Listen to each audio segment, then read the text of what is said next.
अब इसे कल्पना समझो या फिर कोई कहानी, समझने वाला खुद ही समझ लेगा। जैसी उसकी कहानी।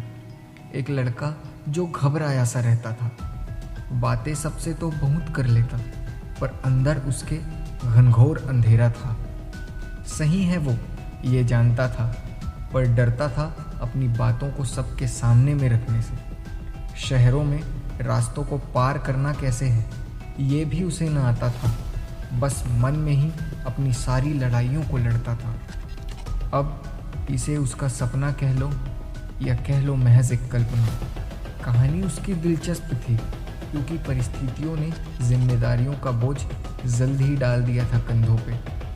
रोज एक नई उम्मीद के साथ लड़ता था, कभी खुद से तो कभी उन जिम्मेदारियों से लड़ता था।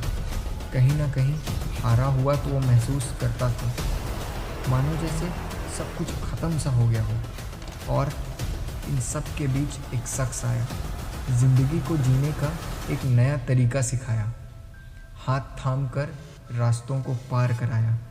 जिस मन के अंधेरे से वो लड़ रहा था, वहाँ से बाहर लाया। खुद के लिए लड़ना और खुद से उसका पहचान कराया। उसकी गलतियों को निखार कर, उसके अंदर छुपी कलाओं को बाहर लाकर उसे कुछ काबिल बनाया। अब लड़के ने हार मानना ही छोड़ दिया था। बस उसे लड़ना आता था, अपनी परिस्थितियों से, अपनी परेशानियों से, अपनी जिम्मेदारियों से, क्योंकि उसे पता था कि वो शख्स उसके साथ है।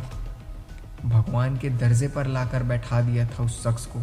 मान लिया जैसे ये ज़िंदगी सिर्फ उस शख्स के इर्द गिर्द ही है। और आखिर में उस शख्स ने खुद को उसकी ज़रूरत बनाकर छोड़ दिया उसे ज़िंदगी भर के लिए, तिल तिल मरने के लिए।